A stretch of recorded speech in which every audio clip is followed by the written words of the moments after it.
oktyabr kuni o'zbek tiliga davlat tili maqomi berilgan sifatida belgilanadi. 21-oktyabr har yili o'sha o'zbek tili davlat tili kuni sifatida o'sha nishonlanib kelinadi. Mavzuning siyosiy ijtimoiy ahamiyati davlat rahbari tomonidan ayni mavzuga oid amalga oshirilayotgan va harakatlar bayon etiladi. 7, 8, 9 ball olishni kim orzu qiladi? Kimni orzuysi? Qani qo'l ko'taringlar qani? Kimlar chet elga o'qishni xohlaydi? Yozib ketinglar. Rossiyada rus tili sohasi bo'yicha Rossiyaga o'qimoqchisan, to'g'rimi? O'tir. Qani Humoyin chet elga o'qish orzung bormi? Orzum bor. Mana katta orzum Germaniyaga o'qish. Germaniyaga o'qish, молодец. Shohruh. Qani? Rossiyaga o'qish orzung. Qani Muhammad?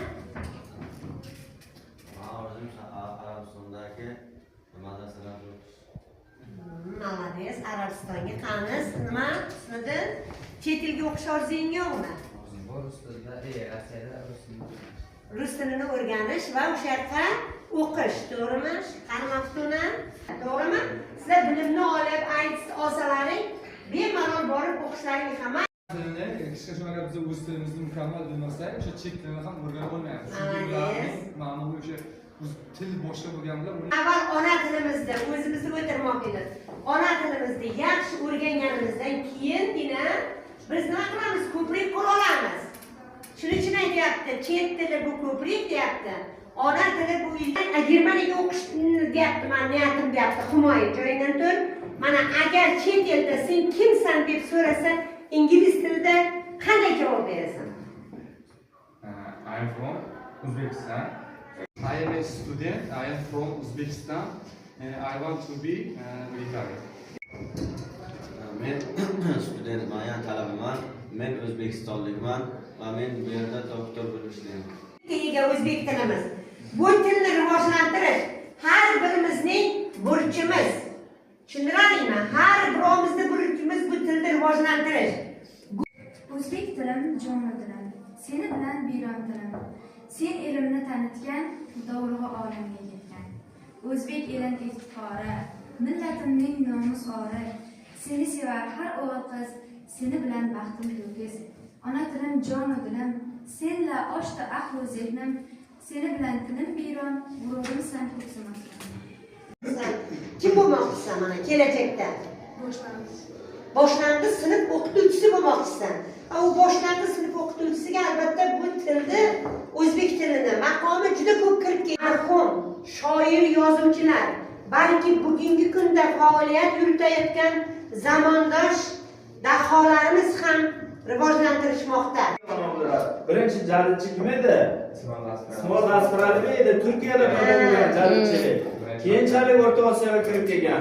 Saloma, o'zgarmaydi yaxlit hamisha. Ammo sho'rlik to'tining holi o'zgalarga taqlid hamisha. Sen borsan, shaksiz deyapti.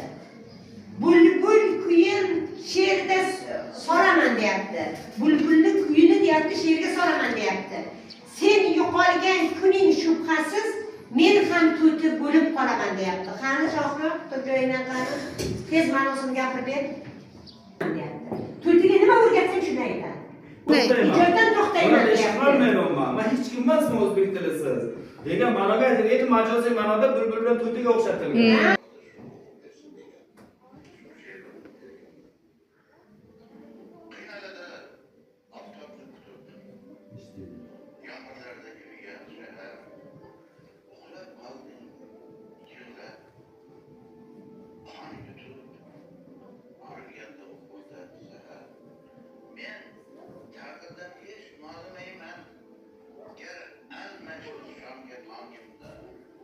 Olib keldi va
yashash hissi bor edi menda.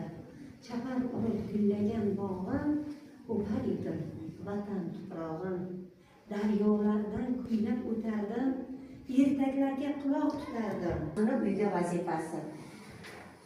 Keyingi nimaning mavzusini aytib, keyingi darsning mavzusi O'zbekiston va jahon. Yozib olinglar.